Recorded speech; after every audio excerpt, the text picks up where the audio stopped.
313 জন সাহাবা নিয়া যুদ্ধের প্রান্তে গেলেন বিশ্বনবী। হাজার হাজার কাফেরদের সামনে মুসলমানিত্বকে বাঁচায়া রাইখা যুদ্ধের মধ্যে জয় লাভ করে নিয়ে এসে বলেন সুবহানাল্লাহ। এটাকে বলে মুসলমান। আর আজকে আপনারা সবাই এসে দোকানে থাকেন, লজ্জা করে না? আমরা মুসলমান, হাই রে মুসলমানের অবস্থা রে। এই রাত্রে 10টা পর্যন্ত আপনারা ঠান্ডায় ওইখানে কষ্ট করতেছেন, 1 টাকার সওয়াব পাইছেন কি? যারা মজমায় বসছেন, প্যান্ডেলে বসছেন, আল্লাহ রাব্বুল আলামিন এইখান থেকে নিয়ে আরশে আজিম পর্যন্ত ফেরেশতা দিয়ে পাহারা দিতেছে, বলেন সুবহানাল্লাহ। একটা সেকেন্ডের জন্য আল্লাহ রাব্বুল আলামিন আপনার আমলনামায় সওয়াব লিখতেছে, বলেন সুবহানাল্লাহ। এত সুন্দর জায়গা, খালি যদি দেখা যাইতো যে এখানে বসার সওয়াব কত, মানুষ পাগল হয়ে যাইত। হাই রে মানুষ, হাই রে মানুষ, দুনিয়ার রং তামসা কি জিনিস! এ মানুষ, তোমাদের অস্তিত্ব কি ছিল, এখন তুমি কি হইছো আর কি হবা?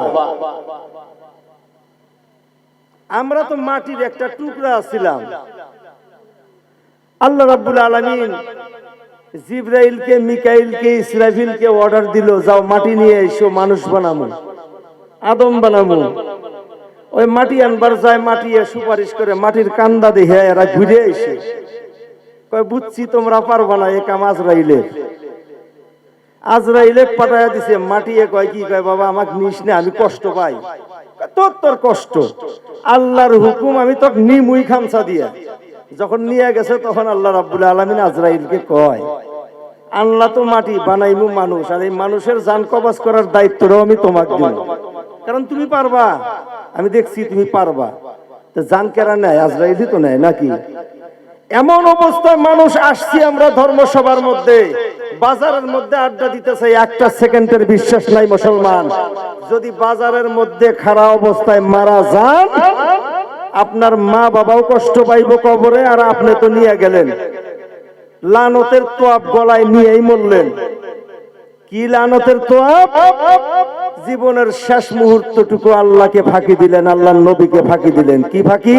ধর্মসভার কথা কয়ে আইসা বাজারে আড্ডা দিছেন, ফাঁকি দেন নাই? কথা ঠিক না বেঠিক? ভালো শোনা যায় না। আমি মানসিক ভাবে অসুস্থ, নিশ্চয় আপনারা জানেন। আমি বিগত ডিসেম্বর মাসের 25 তারিখ থেকে মানসিক ভাবে খুবই অসুস্থ। তার মধ্যে জানুয়ারি মাসের 2 তারিখে আমার বাবা ইন্তেকাল হন। আমিও আপনাদের কিছু সংখ্যক মানুষের মতো বাবা হারা সন্তান। বাবা হারা বেদনাটা যে কত বড় ধাক্কা লাগে, যার বাবা হারাইছে, যার মা হারাইছে, তারা বুঝে। আজকে আমি এই স্টেজে যতটুকু আসছি, এই যে আপনাদের সামনে, আমি আপনাদেরই ছেলে, আপনাদেরই ভাই। এই যে প্যান্ডেলের মধ্যে আসছি, প্যান্ডেলে বসতাম, কিন্তু আপনারা সম্মান করে এখানে বসাইছেন। এর পিছনে সবচেয়ে বড় মেহনতটাই হলো আমার বাবা। আমার বাবা যদি সঠিক টাইমে আমাকে ব্যবস্থা না করত, চেষ্টা না করত, আজকে আপনাদের সামনে আইসা এই বড় বড় করে কথা কওয়া পারতাম না। কথা ঠিক না বেঠিক? তাইলে আমাদের ছেলে সন্তানকে আমরা কি শিখামু? আমাদের ছেলে সন্তানকে কি শিক্ষা দেবো? আমার বন্ধুগণ, আমার ভাইরা, আমার সন্তান যখন বড় হয়ে যায়, জানুয়ারি মাসের 1 তারিখ পড়ার সাথে সাথে আমার সন্তান আমার কাছে ডিমান্ড দেয় আলফার মতো। এখন কথা বলতেছি না, এখন কিচ্ছু করো না, রাখো এখানে। যদি কেউ কিছু দেন সাইটে রাইখে দেন, কথা বলার টাইমে ডিস্টার্ব করেন না, দোয়া করে দেব ইনশাআল্লাহ। প্রত্যেক জানুয়ারি মাসের 1 তারিখে সন্তান বড় হওয়ার পর মা বাবার সামনে ডাকাতের মতো রূপ ধইরা আসে, বাবা দেও 5000 টাকা। বাবা যান সারা বছর একটা শার্ট দিয়া, একটা পাঞ্জাবি দিয়া সারাটা বছর পার করলো রে বন্ধু।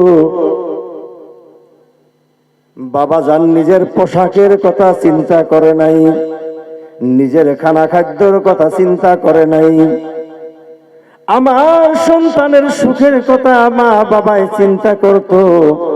আর জানুয়ারি মাসের 1 তারিখ আসার সাথে সাথে ওই সন্তান বাবার শার্টের কলার পর্যন্ত ধইরা টাকার ডিমান্ড করে, কথা ঠিক নেবে ঠিক? বাবা বলে সন্তান 5,000 টাকার এমন কি দরকার? সন্তান বলে আমার বন্ধুবর্গ সবাই পিকনিকে যাবে। কিসে যাবে? পিকনিকে যাবে।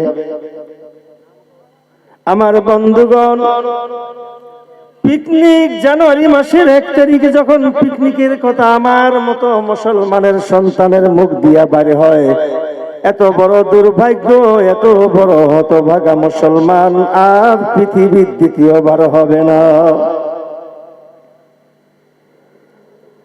আল্লাহ রাব্বুল আলামিন বলেন, ওই বান্দাকে যদি মা বাবায় যদি সঠিক টাইমে সঠিক তালিম দিত, কোরআন শরীফের একটা একটা করে হরফ যদি অন্তরের মধ্যে ঢুকাইয়া দিতে পারত, কোরআন শরীফের ভয়ে, কোরআন শরীফের মহব্বতে মা বাবার সাথে ওই সন্তান কোনদিন বেয়াদবি করত না, কথা ঠিক না ঠিক? বন্ধুগণ আমার, এই পৃথিবীর জমিনে কত গায়ক গান গায়, স্টেজের মধ্যে গান গায়, স্টেজের মধ্যে নাতে রাসূল পেশ করা হয়, স্টেজের মধ্যে বয়ানও দেওয়া হয়। কোন বক্তা যদি একই রকমের বয়ান দিনের মধ্যে বারবার করে, শ্রোতা শুনতে শুনতে অভক্তি হয়, কথা ঠিক না ঠিক? একজন গায়ক যদি স্টেজের মধ্যে বসে একটা গান বারবার বলে, মানুষ শুনতে শুনতে অধৈর্য হয়ে যায়, কথা ঠিক না ঠিক? আল্লাহ রাব্বুল আলামিন পবিত্র কোরআন শরীফ দুনিয়ার জমিনের মধ্যে বিশ্ব নবীর জরিয়তে আমাদের পর্যন্ত পৌঁছায়া দিছে এমন একটা কিতাব, যে কিতাবটা সারা জীবন যদি মানুষ তেলাওয়াত করে, কেউ বলে না যে কোরআন শুনতে অসুন্দর, কথা ঠিক না ঠিক? আল্লাহ রাব্বুল আলামিন কোরআন শরীফের মধ্যে এমন এক মিঠা, এমন এক মধু দেইলা দিছে, সারা জীবন যদি কেউ কোরআন তেলাওয়াত করে, খালি শুনতেই মন চায়, শুনতেই মন চায়, শুনতেই মন চায়, ঠিক না ঠিক? বন্ধুগণ আমার, আমরা মসজিদের উন্নতি কল্পে ধর্মসভা আয়োজন করি, কিন্তু একটা কথা চিন্তা করি কি, মসজিদের উন্নতি কল্পে, মসজিদের উন্নতি কি খালি টাকা পয়সা না? মসজিদের উন্নতি আপনি টাকাও দিবেন, জানও দিবেন, মালও দিবেন, সারা সর্বশরীর দিয়ে আপনি মসজিদের জন্য খাটনি করেন। আপনি প্র্যাকটিক্যালি নিজের দেহ মোবারক, নিজের শরীর মোবারকটা দিনের মধ্যে কমসে কম 5টা বার মসজিদের সাথে দেখা করানোর ব্যবস্থা করে দেন। দিব ইনশাল্লাহ? একবার দুইবার কমসে কম মসজিদে ফজরের টাইমে আর এশার টাইমে তো আমরা যাইতে পারবো না, আর কি কোন?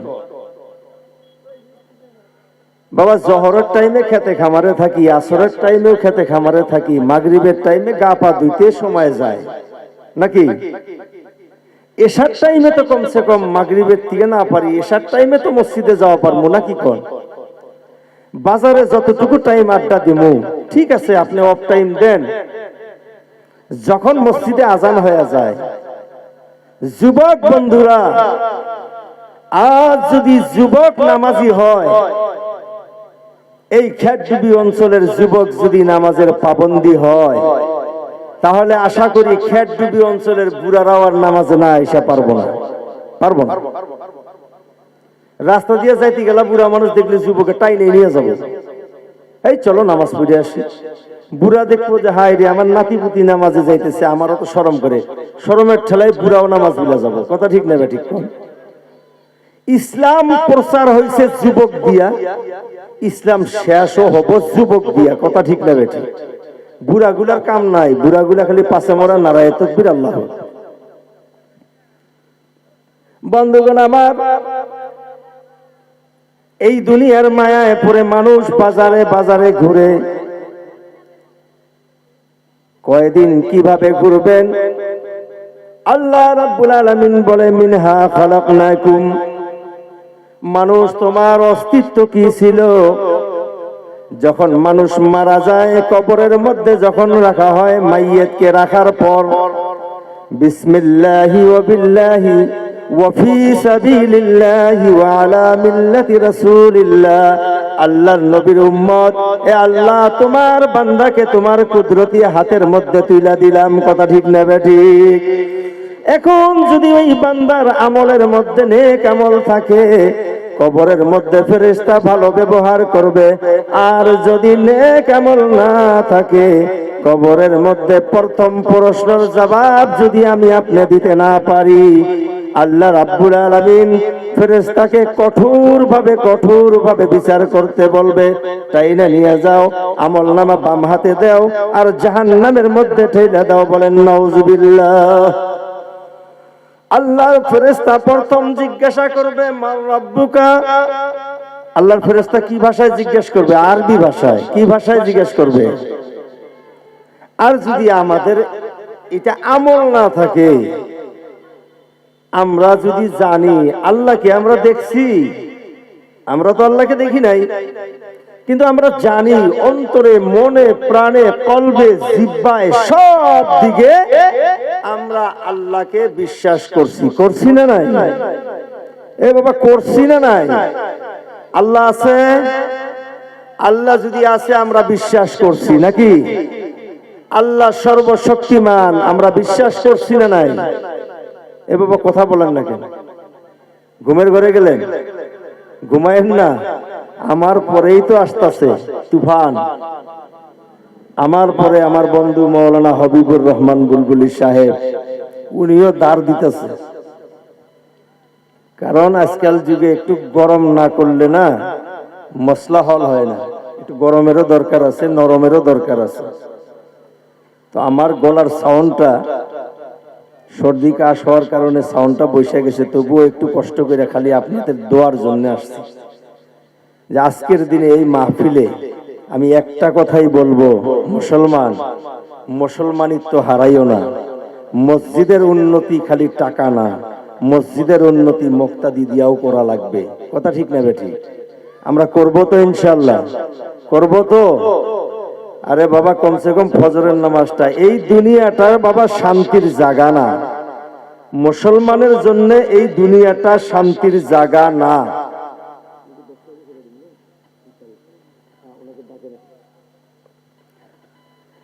প্রকৃত তো যারা মুসলমান তাদের জন্য এই দুনিয়াটা হলো জেলখানা। আল্লাহ আমাকে কিছুদিন জেলখানায় রাখছিল, আমি আসছিলাম, কিছু অনুভব করছি। ওইখানে না গেলে বুঝতাম না। জেলখানার মধ্যে আতপ চাউলের ভাত, খালি সিহার পায়খানা, কত ধরনের ময়লা, নখ দিয়া বাইসা বাইসা সাইড করে ধুইয়া সাইডা ভাত খাই। টাইম করা টাইম, রুটিন করা রুটিন, কত কষ্টর জায়গা। ওইখানে গিয়া আমি বহুত বস্তু রিসার্চ করছি। হাইরে, এই জায়গার মধ্যে যদি এইরকম রুটিনের পাবন্দি চলে, দুনিয়ার জমিনের মধ্যে আল্লাহর রুটিনটা কেন আমি আমার জীবনে ফিট করতে পারবো না? কথা ঠিক না বেঠিক? 24 ঘন্টা টাইম আল্লাহ রাব্বুল আলামিন দিয়েছেন। আরো যদি 2 ঘন্টা কমাইয়া দিত, তবুও মুসলমান দুনিয়ার জমিনের মধ্যে চলে যাইত। আল্লাহ রাব্বুল আলামিন যখন জিজ্ঞাসা করবে, আল্লাহর ফেরেশতা যখন জিজ্ঞাসা করবে, আল্লাহ রাব্বুল আলামিন এত সুন্দর করে তোমাদের চলার জন্য জমিনটাকে বিছানা বানায়া দিয়া রাখছিল। কথা ঠিক না বেঠিক? যুবক অবস্থায় যৌবন কালটা তুমি কিভাবে কাটাইছো? ওই সময় যদি আমার আমলে নেক আমল না থাকে, আমার মুখ দিয়ে কোনো সময় ভালো কথা বের হবে না। ওই সময় যদি মিথ্যা কথা বলার জন্য চেষ্টা করেন, আল্লাহ রাব্বুল আলামিন বলেন মুখ মোবারক বন্ধ করে দেওয়া হবে। দুনিয়াতেও বাটপারি, কবরে যাও বাটপারি করবেন, পারবেন না। আল্লাহ বলেন আল ইয়াউমা নাখতিমু আলা আফওয়াহিহিম, ওই হিসাবের দিন মিছা কথা কবা, তোমার মুখকে আমি বন্ধ করে দিব। মুখ দিয়া কথা বলতে পারবেন না। ওয়া তুকাল্লিমুনা আইদিহিম, তোমার হাতে কথা বলবে। কে কথা বলবে? তোমার হাতে কথা বলবে। ওয়া তাশহাদু আরজুলুহুম, তোমার পা সাক্ষী দিবে। তোমার পা সাক্ষী দিবে তুমি কই গেছো, কি করছো। সারা জীবনের আমল একটা ডায়েরি বানাবে। প্রত্যেকজন মানুষের জীবনের আমল একটা করে ডায়েরি বানাবে, যেটাকে আমরা আমল নামা বলি। আমরা সবাই জানি আমল নামা ডাইনাতে দিলে জান্নাত, বাওয়াতে দিলে জাহান্নাম। এখন ডাইনাত আর বাওয়াতে আমল নামা দিবে, সে আমল নামাটা কি? আল্লাহ কোরআন শরীফের মধ্যে বলেন, মানুষের সামনে এক একটা করে এই বড় বড় ডিকশনারি রাখা হবে, ডায়েরি রাখা হবে। ওই ডায়েরি সামনে দেখিয়া প্রত্যেকজন মানুষ আল্লাহকে প্রশ্ন করবে, ওয়া ইয়াকুলুনা মা লিহাযাল কিতাব, এ আল্লাহ এটা কি এনে দিলা? এটা পড়াহামু আমি, এত বড় কিতাব এনে দিলা, এটা আমি পড়মু কেমনে? বান্দা প্রশ্ন করব, আল্লাহ কব ঘুষাও, একটু ঘুষাও, ঘুষাও। বান্দা যখন ঘুষাবে, বান্দা হরান হয়ে যাবে, একদম পরেশান হয়ে যাবে। কেন? লা ইউগাদিরু সগীরাতাও ওয়ালা কাবীরাতান ইল্লা আহসাহা ওয়া ওয়াজাদু মা আমিলু হাযিরা। ছোট বড়, জানা অজানা, রাত্রে দিনে 24টা ঘন্টার মধ্যে আমি যতগুলা কাজ করছি, সমস্ত কামই তো দেখি এই কিতাবের মধ্যে উপস্থাপনা। এটা কি করলো? আল্লাহ বলেন, দুনিয়াতে তোমার সাথে সাথে ফেরেশতা থাকছে, তোমার বিচার আমি আল্লাহ করব না, তোমার বিচার আমার ফেরেশতা করবে না। তুমি তোমার এই ডিকশনারিকে বাইর করো, এক একটা করে আমল তুমি হিসাব করো, তোমার বিচার তুমি নিজেই করো।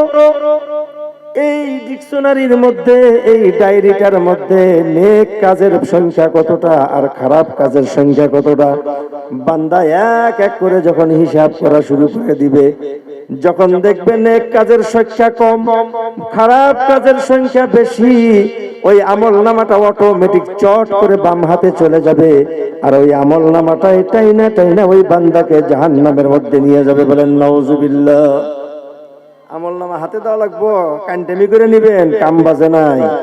মানুষ, ও মুসলমান বন্ধুরা, এখনো সময় আছে, হুঁশিয়ার হয়ে যাও।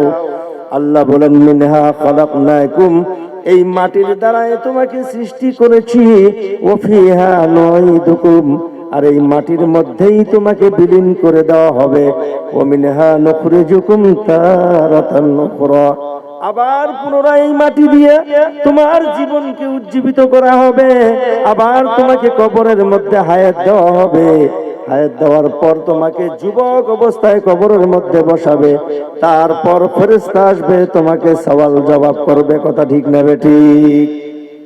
বন্ধুগণ আমার, কবরের হাতিয়ার এই মসজিদের সাথে লাগা, এই মসজিদকে ভালোবাসা, আর এই মসজিদকে ভালোবাসার কারণে হতে পারে কাল কিয়ামতের দিন এই মসজিদকে ভালোবাসার কারণে আমার আপনার জীবনটা নাজাতের জরিয়া হয়ে যায়। কথা ঠিক না বেঠিক? আজ আমার বাবা কবরের মধ্যে ঘুমায় আছে, আপনাদের সকলের সুপরিচিত আমার বাবা তিনটা ছেলে কোরআনের হাফিজ বানায়া দুনিয়া ছাইরা কবরের মধ্যে ঘুমায় আছে রে বাবা। অহংকারের কথা না, গৌরবের কথা না। আপনাদের সভাপতিকে অল্প আগে আমি বলেছি, আমার আসতে দেরি হওয়ার কারণটাই একটাই, আমি আসরের নামাজ থেকে নিয়ে মাগরিব এবং এশা পর্যন্ত প্রত্যেকটি নামাজের পর এক একটি করে সূরা আমার বাবার কবরের নিকটে দাঁড়াইয়া দাঁড়াইয়া তেলাওয়াত করি, আর আল্লাহর কাছে বলি, আল্লাহ তোমার কুদরতি পা ধরে আমার বাবার হয়ে ছেলে হয়ে মাপ চাই। আল্লাহ আমার বাবাকে তুমি সারা জীবনের গুনাহগুলো মাফ করে দাও। আল্লাহ বলে, কোন সন্তান যদি তার মা বাবার জন্য আমার কাছে হাত তুলে দোয়া করে, আল্লাহকে আল্লাহ বলে ডাক দিতে দেরি, আমি আল্লাহ তার মা বাবার গুনাহ মাফ করতে দেরি করি না। বলেন সুবহানাল্লাহ।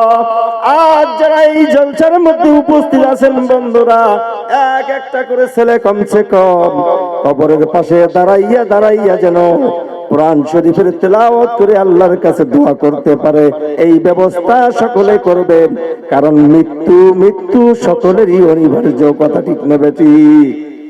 এই পৃথিবীর জমিনের মধ্যে যেই বস্তুটা জন্ম নিয়েছে মানুষ থেকে নিয়ে 18,000 মখলুক, প্রত্যেকটা মখলুককে মৌতের মজা চাকতে হবে। কথা ঠিক না বেঠিক? আল্লাহ রাব্বুল আলামিন বলেন, এ বান্দা তুমি আমাকে ভুলে গেছো, তুমি আমাকে চিনলা না, তুমি আমার জিকির করলা না।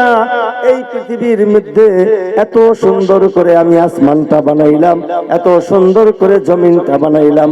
আমি আল্লাহ জমিনের মধ্যে চলাচল করব তার জন্য বানাই নাই। আমি আল্লাহ আসমানের মধ্যে বিরাজ হব তার জন্য বানাই নাই। আমি আসমানের মধ্যে এক একটা করে তারাকে সাজাইয়া রাখছি, একটা করে চন্দ্র, একটা করে সূর্য মানুষের উপকারের জন্য দিয়েছি। আমি আল্লাহ রাব্বুল আলামিন 18,000 মখলুককে আমি আমার উপকারের জন্য বানাই নাই। কথা ঠিক না বেঠিক? আল্লাহ ডাক দিয়া বলে, ও বান্দা, দুনিয়ার জমিনের মধ্যে আমি যা কিছু বানাইছি আমি সব কিছু মানুষের উপকারের জন্য বানাইছি। কথা ঠিক না বেঠিক? একবার চিল্লায়া বলেন সুবহানাল্লাহ, লা ইলাহা ইল্লাল্লাহ। জোরে লা ইলাহা, আরো জোরে লা ইলাহা,